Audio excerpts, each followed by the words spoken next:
খুলনা শহরের ভিতর স্ট্রিট ফুডের জন্য বেস্ট প্লেস হচ্ছে খুলনা নিউ মার্কেট এরিয়া। আর খুলনা নিউ মার্কেট এরিয়াতে আরেকটা জিনিস আছে যেটা অনেক ভাইরাল বা বর্তমানে অনেকে বিখ্যাত বলেও চালায়, সেটা হচ্ছে এই চাচার ডিম ঘোটা। খুলনা শহরে যাব আর এই চাচার ডিম ঘোটা খাবো না, তা কি হয়? তাই আমিও সবার সাথে তাল মিলিয়ে চলে গেলাম চাচার কাছে ডিম ঘোটা খেতে।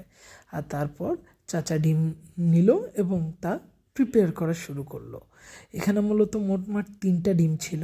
3টা ডিম দিয়ে 3জনের জন্য প্রিপেয়ার করছিল একসাথেই। আর হাঁসের ডিম ঘোটার দাম হচ্ছে 30 টাকা আর মুরগিরটা হচ্ছে 20 টাকা ছিল। তো আমিও তাই সবার মতো গেলাম, চাচার ডিম ঘোটা বানানো দেখলাম এবং তা খেলাম।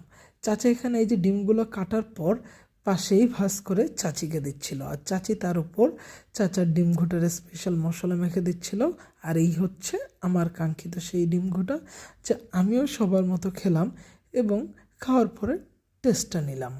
ডিম ঘোটা খেলাম, কিন্তু চাচার দোকানটাই তো আপনাদের দেখানো হলো না। আমার পিছনেই যে দোকানটা, এটাই হচ্ছে চাচার দোকান।